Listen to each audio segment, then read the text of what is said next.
No, sport on minu jaoks eelkõige eneseületus, mingisuguste eesmärkide seadmine ja kindlasti nendeni jõudmine. Võit on kindlasti tähtis, aga võitu kinni jääda ei ole nagu mõtet, et tihti on mingisugune saavutatud teine koht või 10. koht palju rohkem väärt kui lihtsalt võidetud esimene koht. Tihti ma iseendaga võitlen. Iga päev sisuliselt üritades ennast kasvatada. Spordis ma vist väga palju iseendaga ei võitle, et ma olen mingisuguse tasakaalu leidnud.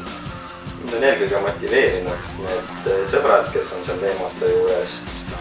Et need kohad on väga vinged, kus me peatume, need kohalikud inimesed, see kultuur, samuti see õhtune võistlusjärgne pingelangus ja järve kaldal kuskil ja sõpradega aeg maha võtta ja juttu ajada, samuti ka välismaasõpradega.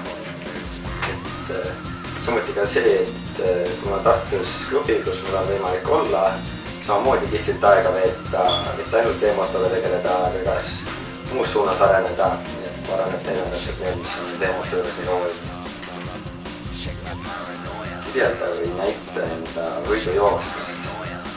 Ma ei ole väga emotsionaalne inimene, et ma ei pärvi kõigest väes, kui ma võidan, aga tänan enda sõpru, kui ma olen võitnud, kes on mind aidanud ja meil ei ole erilist mingisugust rituaali, et ma nüüd hüppan või tantsin või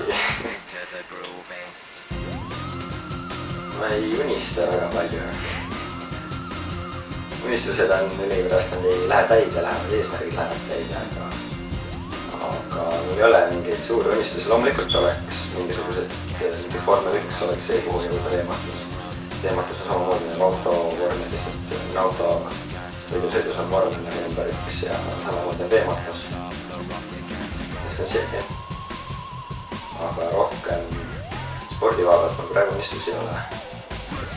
Näitega, et kaotus õpetab rohkem kui võit, olen ma igati nõus, sellepärast et võites oled sa kõik õigesti teinud, kaotades võisid sa teha midagi valesti, aga vahepeal on ka lihtsalt juhus, et sa kaotad, et on mingi tehniline viperus, aga igal juhul on kaotustes tunduvalt rohkem õppida kui võitudes.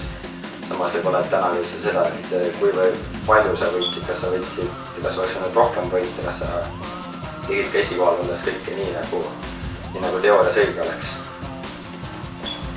Tahe on minu jaoks mingisugune sisemine tung, mis sunnib sind pingutama kindla eesmärgi saavutama.